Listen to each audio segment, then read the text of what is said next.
Well, it looks like looks like we've hit noon here, but we've got a lot more participants who had signed up. So I might just give it couple more minutes if that's all right. It looks like we're up to 93 and counting, which is great. But I think we had over 200 kind of register, so it might just take a sec for folks to get on here. So I just want to welcome everybody to the final episode of Tiger King. Oh wait, no, that's not what we're doing. But we will get going here in another minute or two once it looks like maybe we've got a few more folks logged in.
I'll just keep talking for a little. We're up to 108.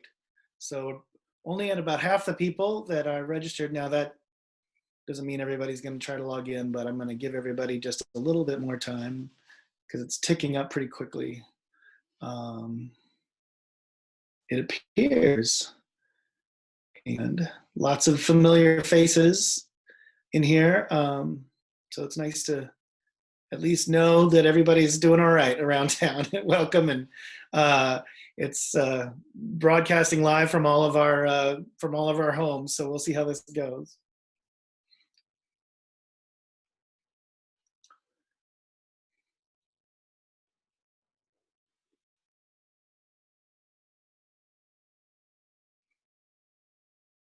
And I'll do a little bit more pre-prep. Go ahead, and if you can find the chat space. Ooh, so there's a Q&A space too, and somebody's asked. Yes, I'll participate. So I'll explain this a little bit more as we get going, but everybody's muted except the panelists. So the way to ask questions is to type them into the chat, or the Q&A if you can find the Q&A. And Morgan, City Club, our staffer, and I will try to monitor that and get all those collected and then start asking the questions as soon as these guys have given us the lay of the land a little bit. So that's kind of where we are. So hopefully that makes sense to everybody. I think you can, there's another question here. Oh, it's just a thanks. Hey, you're welcome.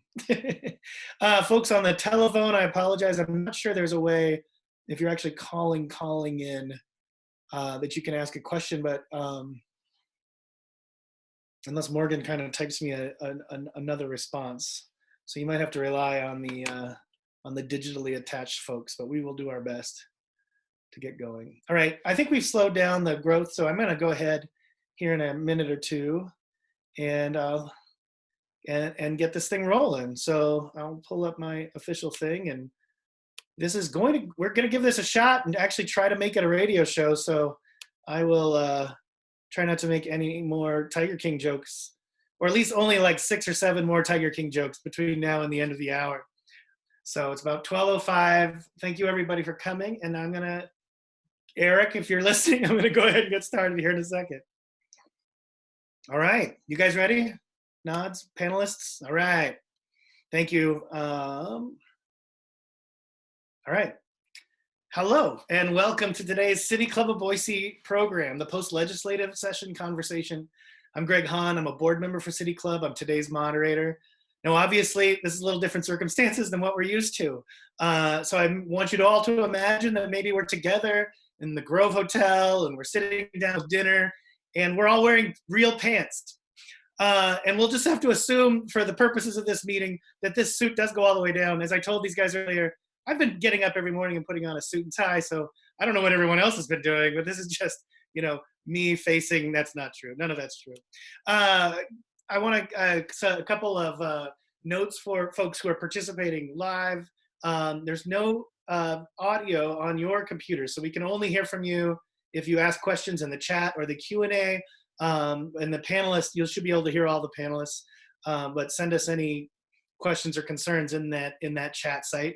And for those of you listening on the radio, just know that we're doing this for the very first time, and who knows, hopefully it sounds just as good and is just as informative as all City Club events. We're kind of excited to try it out in this new way and see what's available for us down in the future. So just welcome your folks are listening on Boise State Public Radio, KBSX 91.5 and its affiliates throughout Southern Idaho and Northern Nevada.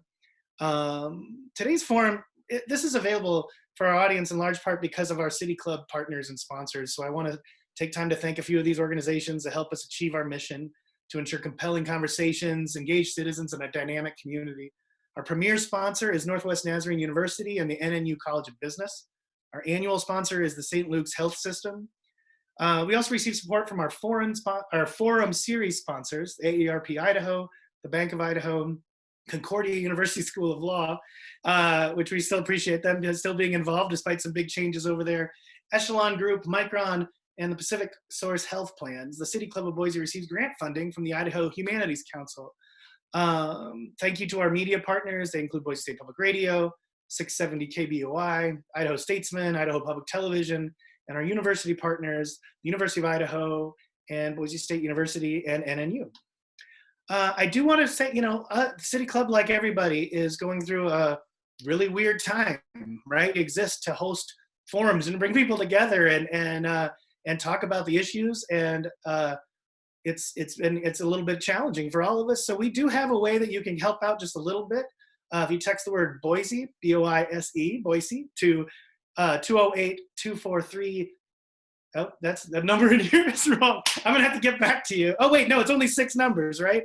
Never mind. I'm gonna say this again. This is live. This is live Zoom from Greg's second spare bedroom. So text the word Boise to 243-725. Write that down. 243-725, and you can make a donation in any amount. You just decide as small as you want, but we're, like all nonprofits, and I would say keep everybody in your minds and your thoughts and your wallets during this time. Following our panel, we have a great panel too. We're gonna kind of really dissect what ended in a really weird way. They say that the universe doesn't end with a bang but a whimper. It kind of feels like that something else took over all of our attention before the end of the session. So there are moments where some of us who follow pretty closely have to try to remember, did they end up doing that? Did they not do that? What happened there at the end of that session? And we'll find out. You can ask questions, use the chat function of Zoom, look for the little chat bubble, type your question in, and this is actually helpful for the folks on the phone, you can just email Morgan. She'll be monitoring that. She'll throw it into a document that we're sharing. It's Morgan, M-O-R-G-A-N, at cityclubofboise.org. So we're going to try to get to everything, and I'll probably group questions up and tie them together like we do, but we'll hopefully get through everybody's concerns. So that's the kind of the general business of the day. We'll kind of get down and dirty now. I want to introduce everybody first, and then we'll kick off a discussion with some insight from each of our panelists. But joining us here, and you probably recognize her for sure from if you've paid attention to the Idaho media or the legislature for any amount of time, Betsy Russell. She is the doyenne of Idaho media, as I like to say. She's been covering the Idaho legislature for more than 2 decades. Her Eye on Boise blog is required reading for anyone with an interest in state government. We also have James Dawson from Boise State Public Radio. Jimmy's an Idaho native, U of I grad, returned home a few years ago after reporting on politics and government in Delaware. Jaclyn Kettler, political science professor at Boise State. She does research on American politics and state politics, political parties, interest groups, campaign finance, and women in politics. She's also the co-host of a Radio Boise political show, The Big Tent. So you might hear her over there on Radio Boise. And finally, Scott McIntosh from the Idaho Statesman. He edits the opinion section there. Scott worked in newspapers all over the country, but for the past, 14, 15 years, he's been right here in the Treasure Valley. He ran the Cuna-Melba News. He was the editor of the Idaho Press through some of its big growth years. And now I know that my old compatriots at the Statesman are really happy to have him there. So we're going to go ahead and get started, and I'm going to kick it over to Scott first. Sure. So I might as well start way back in the pre-Tiger King days, back in January. Just as the session was beginning, legislative leaders from both parties, as well as Governor Brad Little, hosted legislative preview sessions with reporters, and I went back and took a look at what was being said at the time and what was on the minds of the legislative leaders just as the session was starting. Those early meetings were filled with optimism and a spirit of cooperation. There was a pretty good solid list of priorities that were relatively practical and somewhat bipartisan. Some of those early issues were property taxes, the state's initiative process, grocery tax repeal, the state's prison system. And so if you look at that short list of items, legislators did indeed tackle some of those issues. And on some of them, they actually made progress and did take action, while others, they weren't able to come up with a resolution. On property tax reform, many of us had predicted that issue was going to dominate the session. And it was one of the top topics early on. We had a bill to freeze property taxes for 1 year, a bill to change how valuations are done, a bill to just cap increases at 4% over the next 3 years. Democrats, meanwhile, continued to call for increasing the homeowners exemption and increasing the circuit breaker program. I've heard of, but I still haven't seen a physical bill to allow school districts to collect impact fees, which also would have gone a long way toward reducing property taxes. But at the end of the day, after all of that, the only thing we ended up with, the only thing that survived was the formation of a legislative interim study committee, which, depending on where you stand on the issue, it could be considered a good thing, that, do no harm. On the initiative process, there was some early talk about bringing back some stricter requirements, making it nearly impossible for voters to get an initiative on the ballot, such as shortening the time frame or increasing the number of signatures required. House Speaker Scott Bedke early on signaled that it would be wise to require any initiative to include a single subject statement and a purpose of fiscal impact statement. And in the end, that's what the legislature did. They required just that a fiscal impact statement must be added to all ballot initiatives, and that the initiatives must be limited to single subjects. So none of those harsher proposals came up, but they did make some progress on tightening up those rules.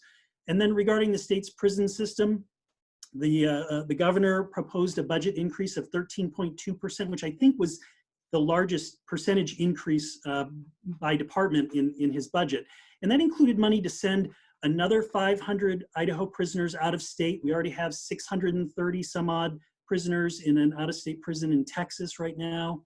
The budget also creates 160 new beds in a new community reentry center in Twin Falls, and another 146 beds at a remodeled building in the state prison in Cuna.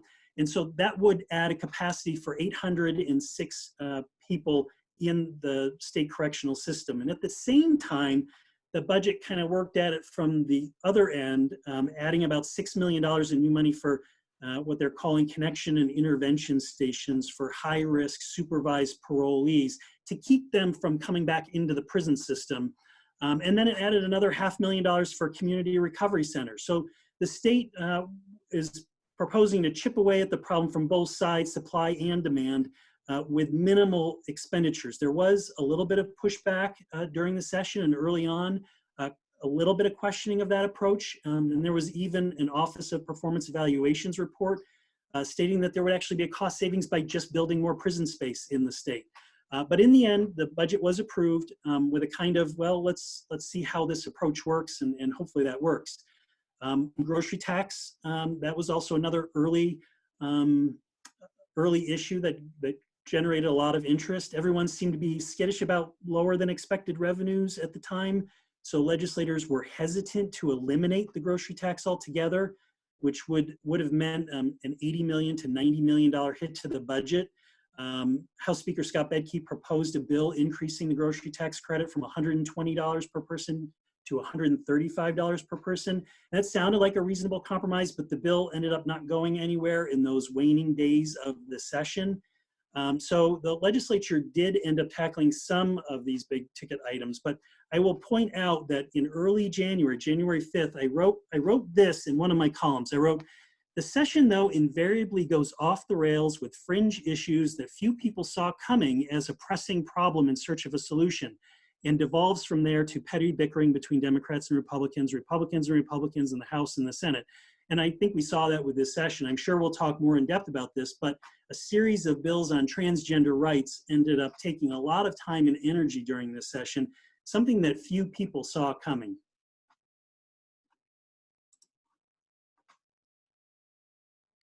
I was going to be the first one to talk with the mute on. So Betsy, we're going to kick it over to Betsy now.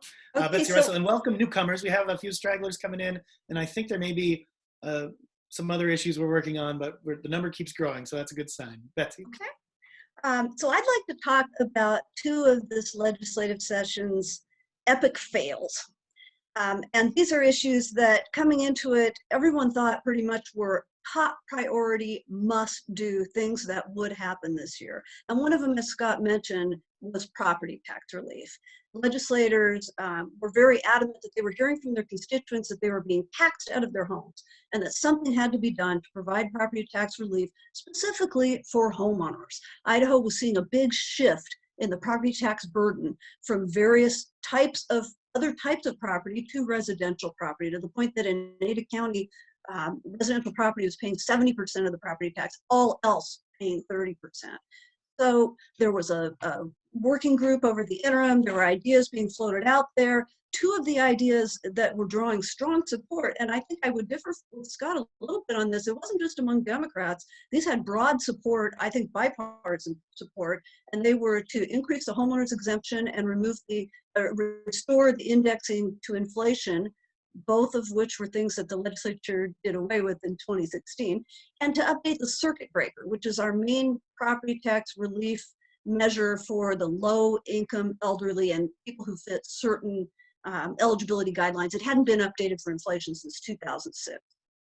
House Majority Leader Mike Moyle was adamant that before either of those concepts could proceed, we also needed to address local government spending. In his view, the only true property tax relief is for local governments to cut their budgets.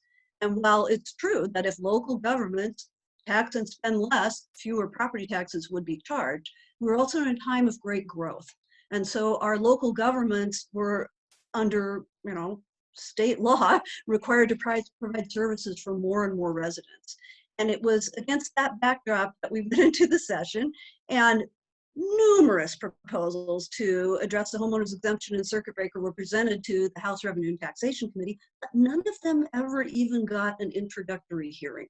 Instead, the one big bill that came out was Representative Moyle's bill for a freeze on local government property tax collections, which would have made no change in that shift to residential. The House passed it, the Senate amended it, and then they killed it.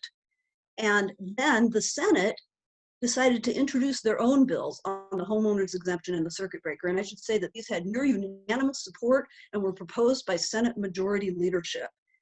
And this caused full-scale war between the House and Senate, because typically tax bills don't start in the Senate, they start in the House.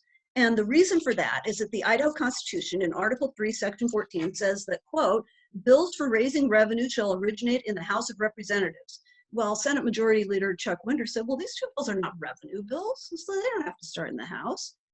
Representative Moyle's comment on that was, quote, they know they're not going anywhere, they're the Senate. Tax stuff comes from the House. So the House fired back.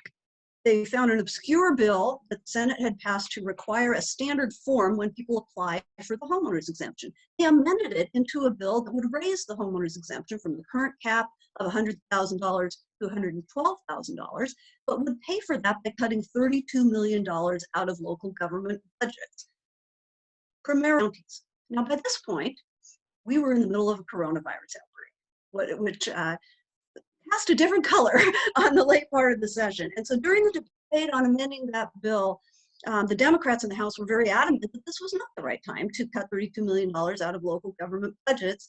Representative Laura Nicocheyev from Boise said, quote, "This is reckless on a good day. It's downright dangerous when we're facing a public health emergency." Representative Moyle, speaking in favor of the amendment, said, "We hear that they got to have more money and more money and more money. When does it end?" Well, the House amended the bill, sent it back to the Senate. Big surprise, the Senate didn't go along. They rejected it. The Senate bills that they had introduced did not advance to the House. And in the end, of course, nothing passed other than a study committee. So I write limericks towards the end of the legislative session, mainly out of frustration. And this was probably the most offensive one that I ever wrote. It was about property tax relief bills starting in the Senate. Here's how it went. When Mike Moyle goes on a tear, he's sending the Senator Blair. He'd so rather win than ever give in. So property taxpayers beware. Now, there were some people who thought this limerick crossed the line, was inappropriate, maybe even offensive. But Representative Moyle wasn't offended. And when I mentioned that to House Speaker Scott McIntosh, he told me, well, Mike is physically incapable of being offended. The second epic fail I wanted to talk about was hemp. So going into the session, we were down to just 3 states in the country that hadn't legalized industrial hemp to follow along with it being legalized at the federal level. And midway through the session, South Dakota passed a bill. We're down to 2 states. Senate passed a hemp legalization bill on a 27-5 vote. It allowed Idaho farmers to grow hemp and to transport, and allowed for it to be transported in Idaho, but did not allow for processing, particularly of CBD products that had any amount of THC, which some legislators did want. So the bill came over with a strong mandate from the Senate, went to the House State Affairs Committee. In 2 days of hearings, everybody was in favor of this. Farmers, farm groups, law enforcement, even the Ada County Prosecutor's Office, the very office that had charged 3 out-of-state truckers with felony marijuana trafficking for driving their industrial hemp loads through the state. The only opposition came from a handful of anti-marijuana activists who said that if Idaho legalized hemp, we would bring the, quote, hemp marijuana culture to Idaho. And the sponsor of the bill, Representative Carolyn Nielsen-Troy, differed with that idea. She said that if someone were to try to smoke hemp to get high, it would be, quote, like smoking a bale of hay. And she said that the bill had so many sideboards it could haul an elephant. However, that committee killed the bill by 1 vote on an 8-7 vote. So now we are one of 2 states that still treats industrial hemp the same as marijuana. Mississippi is the only state in the South. We are the only one in the rest of the country. So rather than addressing those 2 things that everyone thought were going to be top priorities this session, the legislature focused on, as we've heard, some hot button social issues.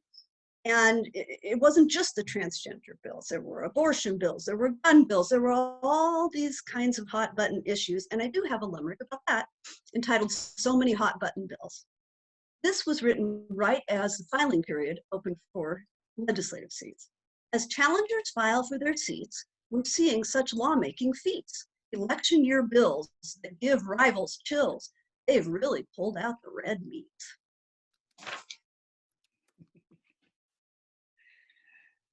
Right, thank you, Betsy. It's weird when you can't. We need like a laugh track or something, because normally, like everybody loves the limericks. I'm sure everyone's at home laughing. James, let's go over to you before we have the academic wrap it up for us with the introductions. But. Sure. Sorry, I didn't bring my soundboard filled with laugh tracks and random sound effects for everyone. I feel like kind of repeating myself and Betsy from the I guess, beginning of the session City Club Forum. But I mean, this was really deja vu. Scott and Betsy have already talked about property taxes, but you had hemp, you had administrative rules, education standards, the grocery tax, initiatives, Medicaid. All of this was addressed or attempted to be addressed in years past. Sometimes those efforts failed, sometimes they didn't. I will add one thing on property taxes. This was, kind of small. It's not going to really affect a whole lot of people necessarily, but for brand new homeowners or people who might be moving homes, there was one law that passed where they eliminated the deadline where you can apply for your homeowner's exemption. So that means that if you had bought your house after April, I believe it was 15th or so was the original deadline, you had to wait an entire year, calendar year, until the following July before your homeowner's exemption would be valid. So that can save people money. It can also, affect local government budgets, depending on how they calculate that. But that did pass, and that was signed into law.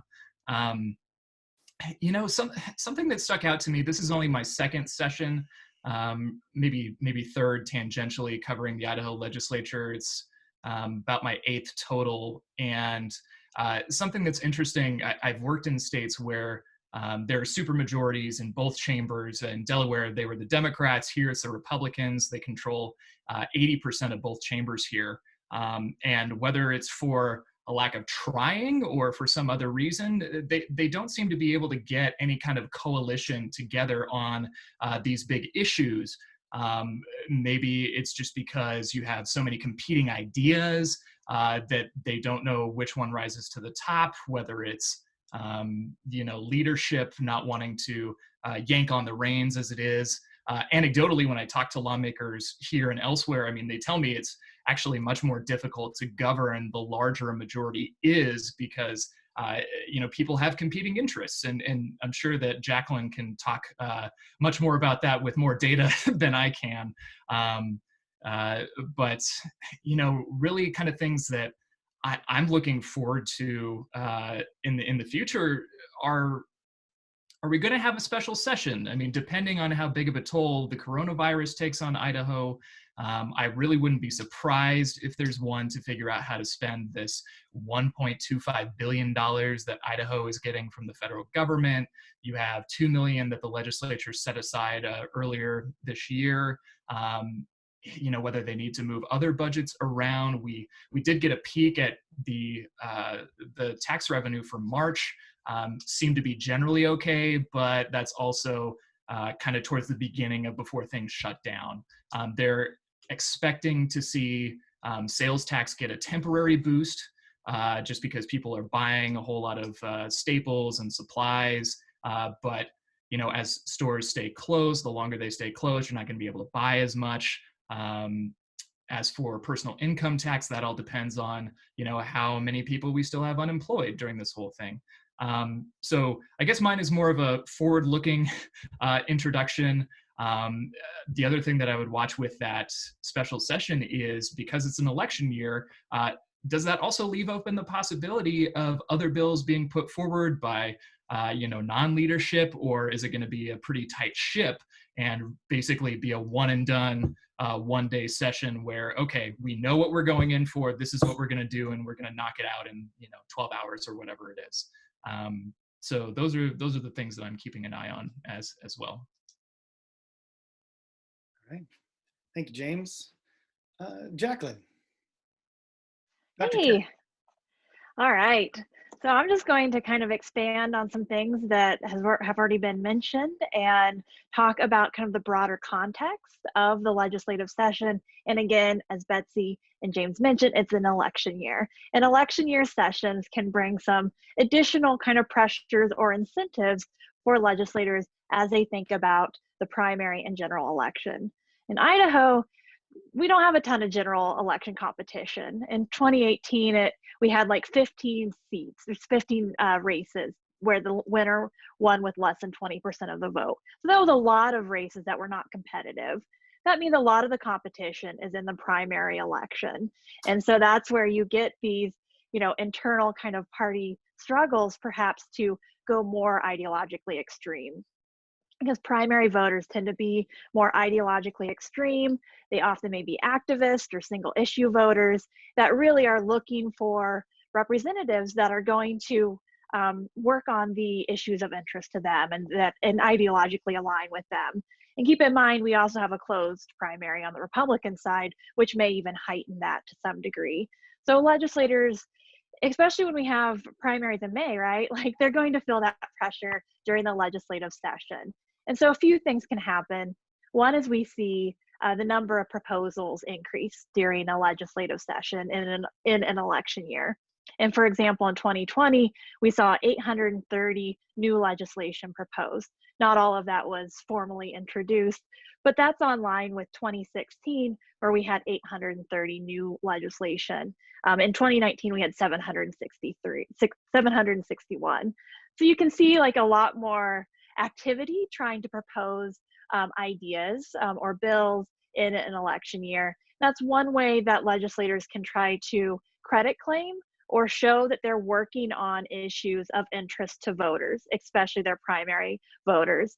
They can also, you may see more, attention to things like position taking in committee hearings or floor debate, trying to illustrate that they are working on issues of relevance to their primary voters, or try to prevent primary challengers or strong primary challengers, especially perhaps from farther right or from farther left.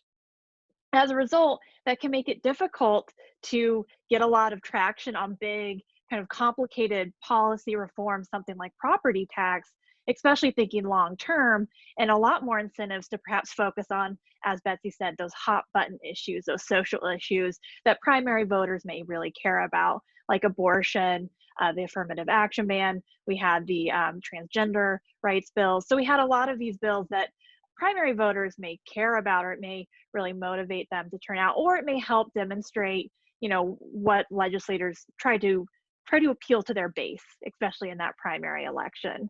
And so again, in an election year, it can be really difficult to have a lot of incentives to dedicate to long-term kind of complicated policy reform. And it's a lot easier to kind of focus on some of these more attention-grabbing or hot button issues.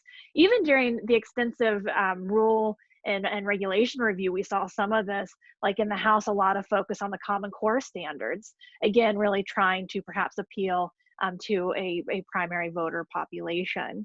And James mentioned like how sometimes governing can be harder with the supermajority, and we do find partisan competition helps parties kind of rally around their leadership, vote together, work together in competition with the other party. When you're a supermajority, then that's where those factions or different positions within the majority party can really kind of rival and push for either more ideologically extreme solutions or very different approaches within that.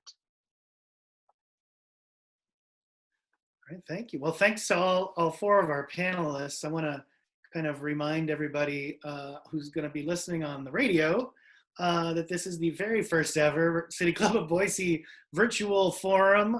We're doing it through a Zoom webinar, and our guests today are Betsy Russell from the Idaho Press, and Dr. Jaclyn Kettler from Boise State University, Scott McIntosh from the Idaho Statesman, and James Dawson from Boise State Public Radio.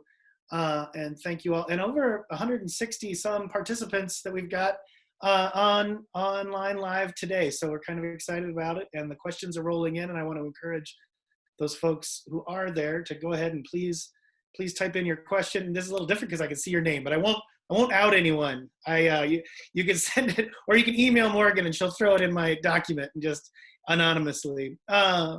So there was a quick question, and this has kind of crossed my mind too, Betsy, about the property taxes, and maybe we could just talk about that for a little bit. They did cap it. Can you talk a little bit about what drove the decision to cap the homeowners exemption, and then what did that do to counties? This questioner asks, did capping it give counties more money? No. So the answer is no. The way that Idaho's property tax system works, when one group of taxpayers gets an exemption, basically everybody else pays a little bit more to make up for it. That's why they talk about tax shifts. And the homeowner's exemption works that way, as do others. The capping of the homeowner's exemption and the removal of the indexing were pushed for by the Idaho Realtors and the Farm Bureau, basically representing types of property taxpayers who were not primary residential homeowners. That's who would benefit by the homeowner's exemption not going up, is everybody else who wouldn't have to pay a little bit more to make up for any exemption that homeowners. Right. And it worked. Right. And Yeah, it go ahead, worked Scott. because that shift did take place over the past few years from commercial and agriculture to residential. And when you add into the factor of that residential property values have increased so much, then you've got, the burden went from 60% residential up to 72% residential now. So those two factors have really caused that shift to be pretty dramatic. How was that discussed in the session? I think I read a couple stories about it, but was that a topic for the legislators talked to in the debate? I think some folks brought it up in some of those committee hearings, particularly with Mike Moyle's property tax freeze bill. But at the end of the day, folks like Mike Moyle just said, "Hey, look, the cities and the counties, the locals are just spending too much money, and that's the bottom line, and that's all there is to it." So that argument didn't gain much traction. And I want to mention that the other property tax relief bill I talked about, the updating of the circuit breaker, that works differently. That is not an exemption that creates a shift from one group of taxpayers to another. It's actually a subsidy where the state general fund steps in and subsidizes a portion of the property taxes for a low-income elderly homeowner. And so that that was a different type of relief, one that would, I suppose if you think about it, if it's coming from the state general fund, you could say it's taking sales tax or income tax or the state's other revenue sources to subsidize property taxes for certain deserving, needy property taxpayers. That one would not have created an issue. Right. I mean, Betsy, maybe clicked on here for a sec, but and James, if you want to jump in too, but this debate, we talk about this three-legged stool, right? The property tax, the sales tax, and the income tax. And we've seen the legislature take aim at different ones at different times.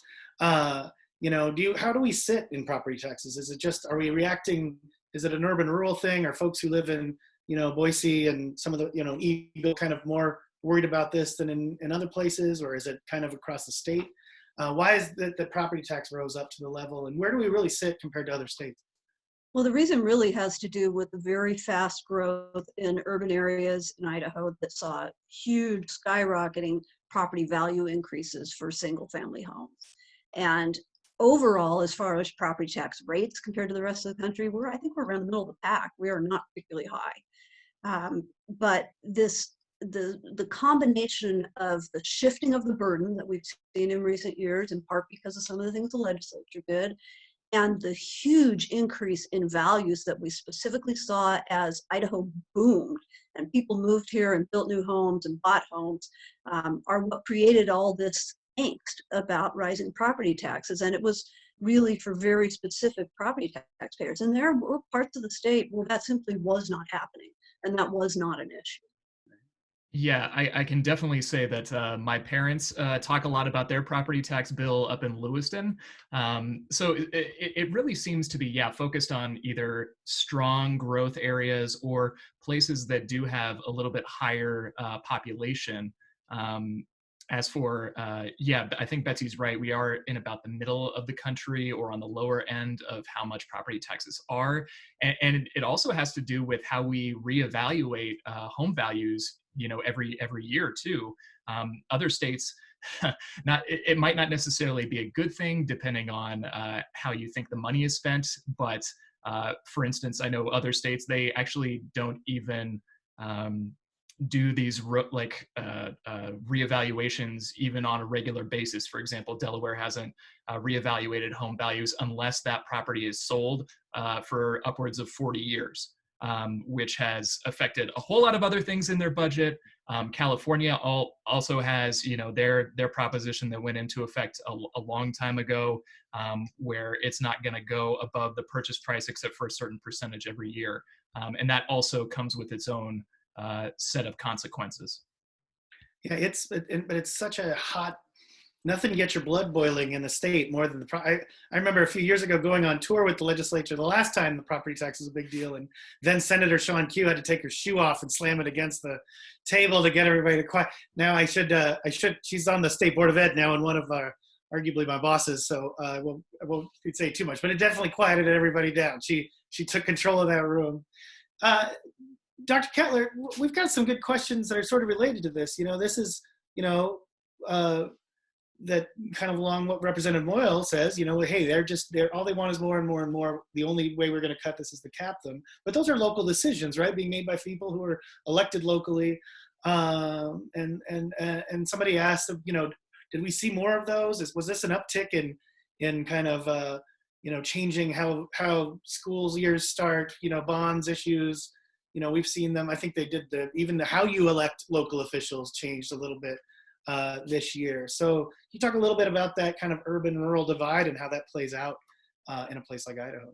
Yeah, it's fascinating, right? And it's across the country, we've seen some trends towards state preemption of local government. So states, making laws that don't allow local governments to take action on things like raising the minimum wage or banning plastic bags.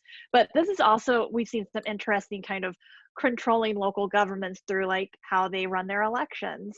And I think that they're, with the district proposal that will affect like Boise after the or already, I think, or other cities perhaps after the census. And one thing that we've seen across the country is that some of these divisions, well, I think sometimes people get frustrated, right? Because they hear a lot from state governments about localized control, but then state governments are then controlling local governments. And so I think sometimes that's where frustrations can come about. There's also some really interesting ideological differences at play, right? In that we have quite a few states with Republican state legislatures, but urban areas are leaning Democratic. So when I lived in Texas, the Houston and Austin were constantly battling against the legislature as the legislature tried to control things they were doing. And I think we're seeing that increasingly, some of those fights between like Boise and the state legislature. Well, and people, I think, identified differently. Scott, I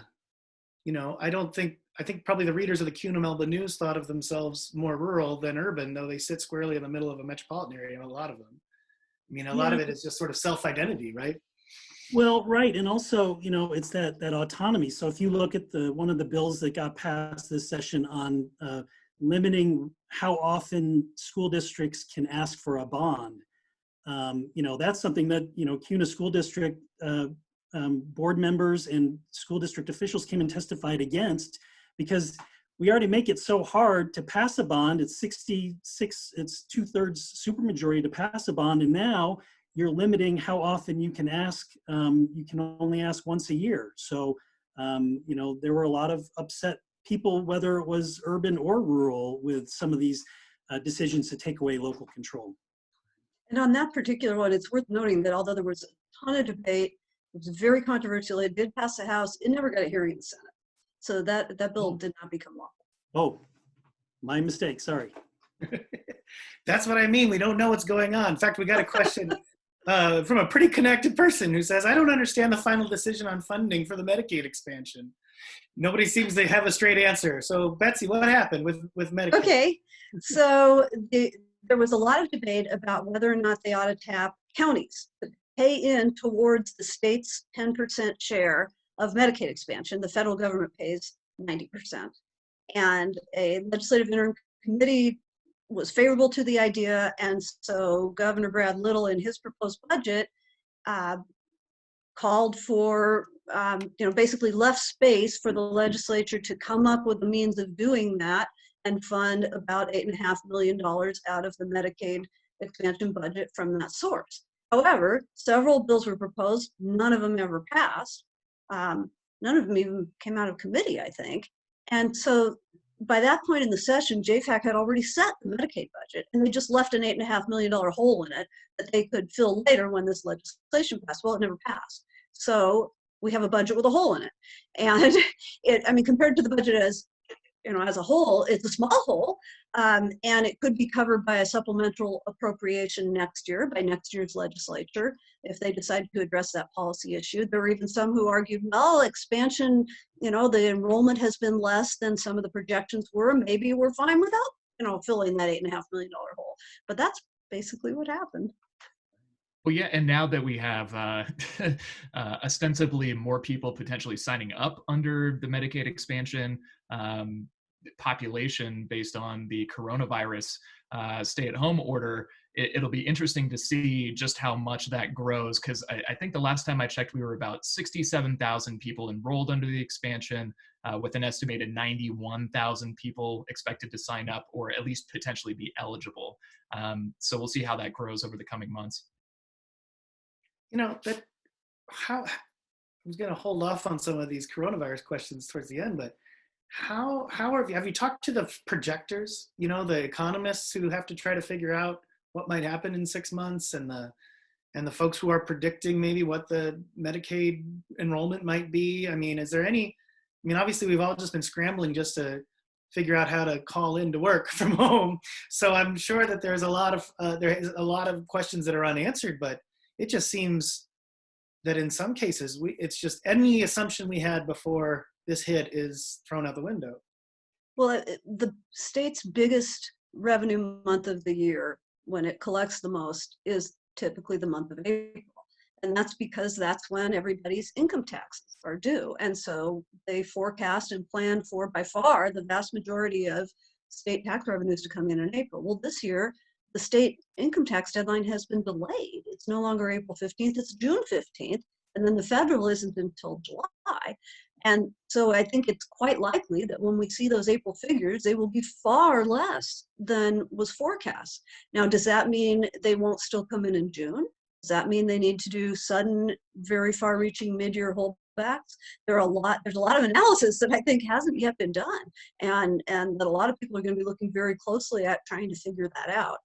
The governor has already imposed holdbacks, and he's made it clear that if more are needed, he will impose them. In fact, he was practically imposing a holdback. It was called a rescission even before the legislature started on the current budget year, out of what he called an abundance of caution to hedge against a future recession. And at the time, there were a lot of people arguing, why, that's crazy, our revenues are booming, why would we create a shortfall where there is none? But now he looks so prescient. Right. Yeah. James, have you talked to anybody and Scott about trying to just figure out is there a new normal? Is there a semi-normal for a while?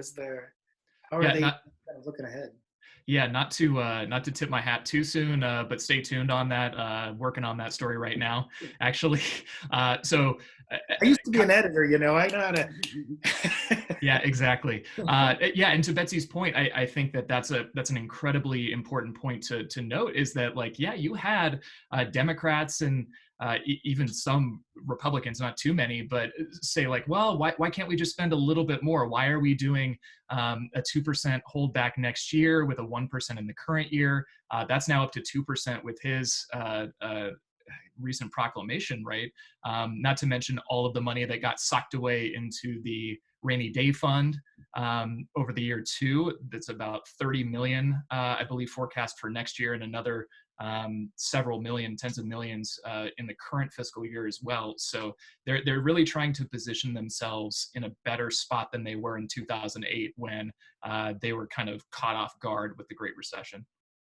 Well, it should be noted too that we've got a $1.25 billion check coming from the federal government for coronavirus relief, and who knows how they'll set the rules and how they can spend that money, but that might be able to plug some of these holes. And I suspect that there's going to be so much chaos and confusion that that some of that money will be used to plug some of those holes. Right.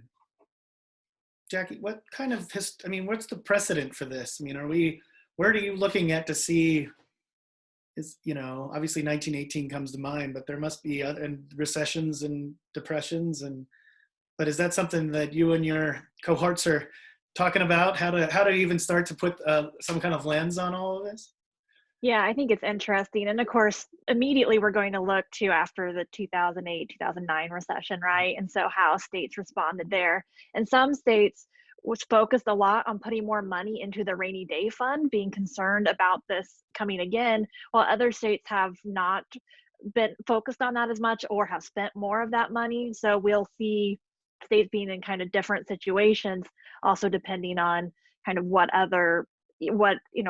COVID-19 additional costs or things may create. And some states may fare better in terms of their economy or, like a healthcare cost, some of those things in other states. So I think there's some really interesting kind of how legislatures use rainy day funds is really fascinating. And I haven't looked in recently on how it compares across states, but I know some states are going to be in a better position than others in terms of having those types of funds available.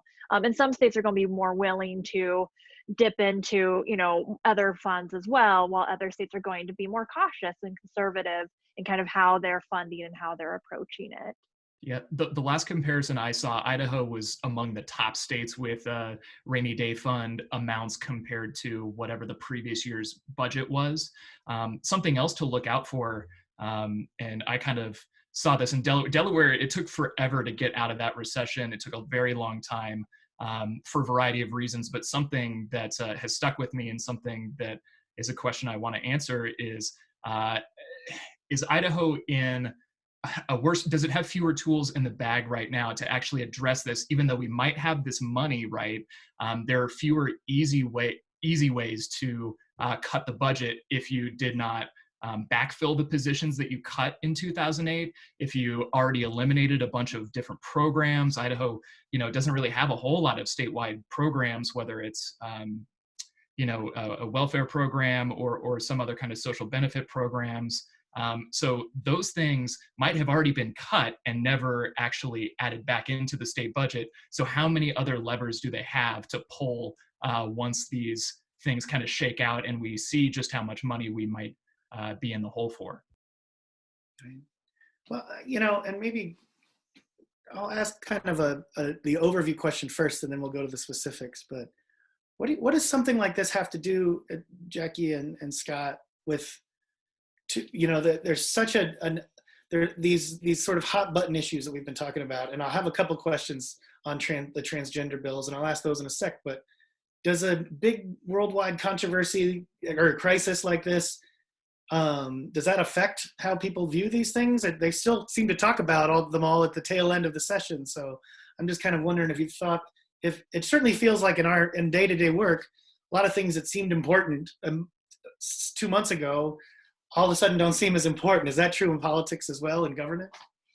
Yeah, I think we can definitely see a crisis change the agenda really fast, right? And I think our legislative session was kind of, I guess, too far along, right? Like the major focus was how to wrap it up rather than suddenly shifting and considering a lot of issues related to COVID-19 during this session. And so I think that it does have the opportunity, or it does create agenda changes, and sometimes can open up windows for policy reforms or changes in approaches that we may not have predicted without that crisis. But I, at least from my perspective, I don't think we were quite there yet for this past session. So it'll be looking forward for the state of Idaho. Well, and to what James asked earlier, if they do a special session, how tightly can they draw up the rules? And I think they have naturally some pretty tight rules, but once things are open and the bills are drawn up, kind of anything can happen. So let me ask about the transgender stuff to Scott or Betsy or James. The question is really about the governor. What do you know about the governor's decision-making process to go ahead and sign those bills? That's what everybody was waiting on, and I think it's one of those rare moments where you really had no idea what was going to happen. So what was his approach? Have you had a chance to delve into that at all? I know Betsy has. Betsy had a great interview with him, so I'll probably let her delve into that. Well, the governor really hadn't talked about these bills hardly at all. they weren't on his agenda. They weren't in his State of the State message.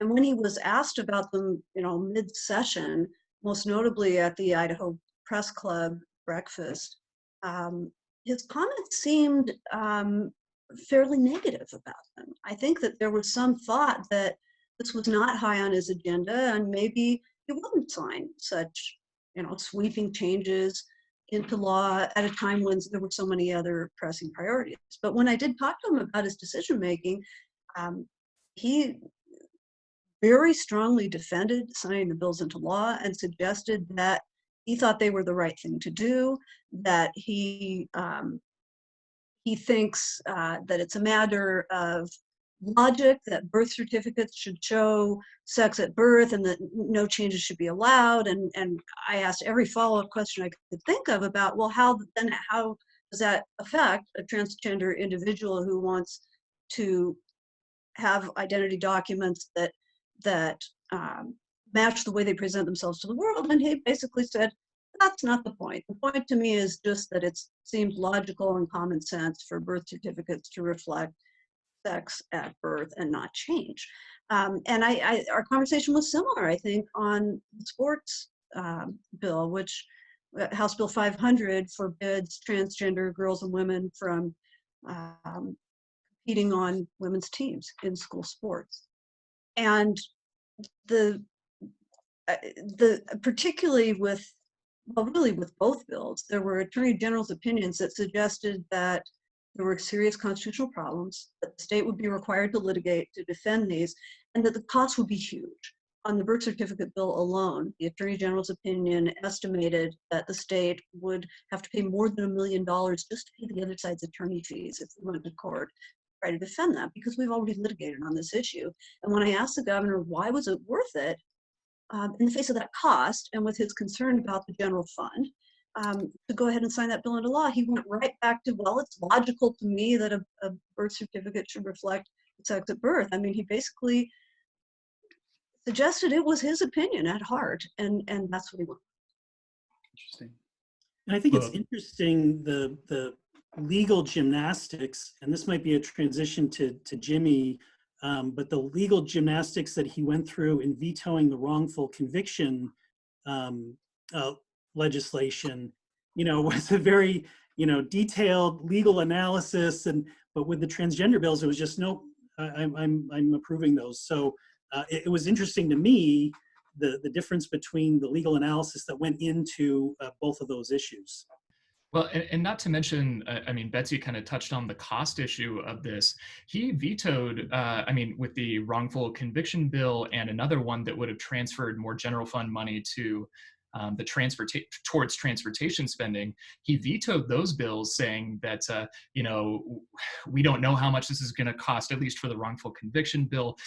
State's going to have to pay out money. With the transportation spending bill, he said, we want to, in these uncertain times amid coronavirus, we want to keep all the money that we can. That would have been about $18 million, if I remember right.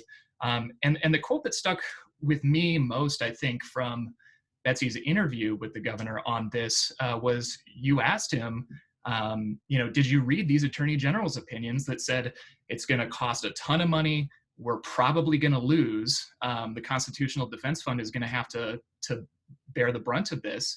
And he said, I read part of it.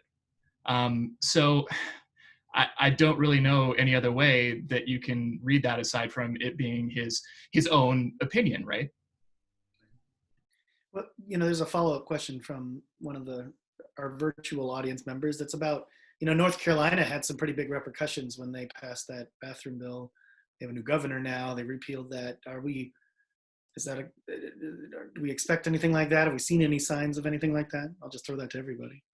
I think I'll be looking for those companies. We had Chobani and HP and Micron and one or two others, and INL, the international the lab in Idaho Falls, came out opposing those bills. I think the transgender bills, and I think coming out of this, I'll be curious to see what the impact is of the birth certificate bill, because that's a much more practical obstacle for these businesses who might have transgender employees who might need to travel places and might have difficulty traveling. And so it's a little more than just a philosophical debate. It's a little more of a practical debate. And I think, you know, again, with the coronavirus kind of preempting all of this debate, you know, what's going to come out of that after we get back to business as normal? What's the blowback is going to be on the birth certificate bill in particular? Since Betsy, you're going to jump in.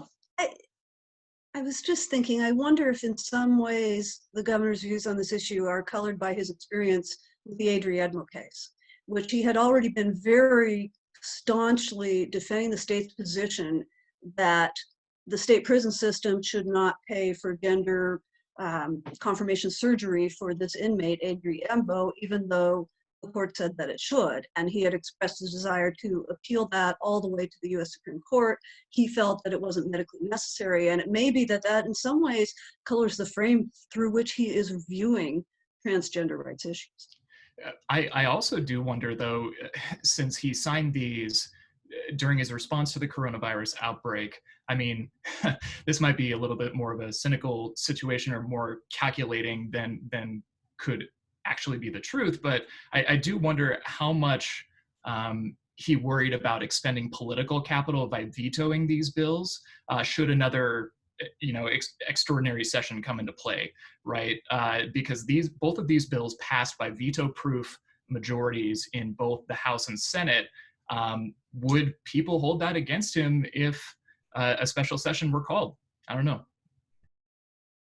Yeah, I mean, it's you bring up an interesting point. Is, you know, watching them as long as I have, to think if you realize you're going into a pretty tough time, you know, drawing those extra battle lines are tough ones to draw, right? As you head into it. Let me ask somebody. We're the City Club, right? We pride ourselves on civil discourse and discussion, so that's a really great question that came over. How did civility fare during this session? And you know, I don't think it was probably the easiest one for everybody to get through, but what are your thoughts on in terms of how folks got along and got together? Listen, you know, civility in my mind is not just about, you know, not stating your ideas, right? It's about how are you giving a shot at other people's perspectives. So just kind of curious to hear your take on that. Well, I mentioned earlier the House State Affairs Committee. And the chairman of that committee, Representative Stephen Harris from Meridian, this session took a much more active role as a chairman than most committee chairs do in cutting off people from asking questions, cutting off members of the public who were offering testimony saying they couldn't talk about this or they couldn't talk about that. Members of the committee couldn't ask about this or that, really very strictly limiting the conversation and the debate within his committee in a way that really pissed a lot of people off. And I think that was probably not an example of increased civility. It's certainly not what's been typically the way that a legislative committee and its formalities have worked in the legislature. But I wonder if it's a little bit more of the new normal in the times that we're coming into. I mean, the legislature still talks the talk of wanting to be civil. And it's not at all uncommon for, particularly in the House, for legislators to be reprimanded by the speaker for using words that are seen as too strong or something like that. But it does seem sometimes that some are, that they're more likely to be reprimanded if they disagree with the majority. And then over in the Senate, we had our Lieutenant Governor, Janice McGeehan, actually do something unprecedented, halt a senator's debate and question her because essentially Lieutenant Governor McGeehan disagreed with what the senator was saying. And she interpreted that as, quote, exceptional words under Senate rules, which the chair can call out and stop. But typically in the past, that's applied to profanity or insults, personal attacks, not to using, to declaring an opinion that the chair disagrees with. So I'm not sure that we have a very good record of civility. No, and you also had the Senate State Affairs Committee too, with Chairwoman Patty Ann Lodge, several times. It was toward the end of session. The Senate State Affairs Committee had a lot to get through, but she would repeatedly cut off testimony during these transgender rights bills when, people who were transgender were there to testify, explain, their life situation and how these bills would affect that. She either said, we don't have time for this. I'm only gonna, take 6 people's comment, talk amongst yourselves as to who's gonna be your representative, to talk for 1 minute or 2 minutes. And then when you had Senator Cherie Buckner-Webb ask, well, can't we hear more from these people? She responded, well, how long do you want to be here? How many more days do you want to work? Do you want to get here, an hour earlier to try to do this? So there was definitely, and that happened last year too with the initiatives bills. It's seemingly becoming more and more of a pattern that I'm seeing. And I think that just to add to that, I think people are always, kind of frustrated with the legislature perhaps, but I'm seeing a lot of concern about inability to connect or share views or feel heard by the legislature. And I think some of these actions are contributing to people being increasingly frustrated and upset. And I'll just throw in the positives. What I saw. Good. I appreciate that, because I'm gonna have to end it. I'm like, oh no, we're gonna end on the lousiest down note of the question. So no, I think yours up, Scott. Representative Greg Cheney did an admirable job of running his committee, reaching out and making sure that all voices were heard and allowing testimony. And when he held one of the bills, he reached out personally to the sponsor of the bill and let her know why, his reasoning for holding that.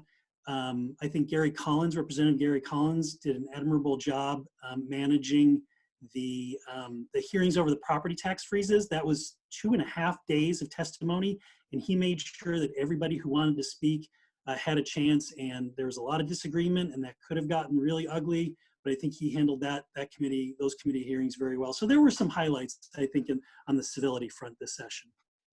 I think it's all a work in progress. Along the lines of positivity, I did attempt to put together a limerick about Zoom, specifically for this occasion.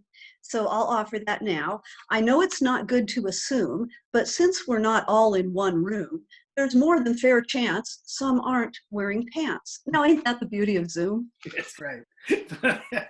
Well, thank you, Betsy Russell from the Idaho Press, and Scott McIntosh from the Idaho Statesman, and Jaclyn Kettler from Boise State University School of Public Service, James Dawson from Boise State Public Radio. I really appreciate you spending this hour with us here at the City Club. Thank you to the 150 some folks who joined us virtually, and to the radio audience. I want to remind folks, you can contribute to the City Club if you just text Boise, the word Boise, to 243-725, and you can choose your amount, and we would really appreciate that. And thanks to Boise State Public Radio and everyone else who has been a big sponsor. So normally we give mugs to everybody at the end. I am blocks and miles away from everybody, so we might have to catch up with you at some point for that. Thank you all very much.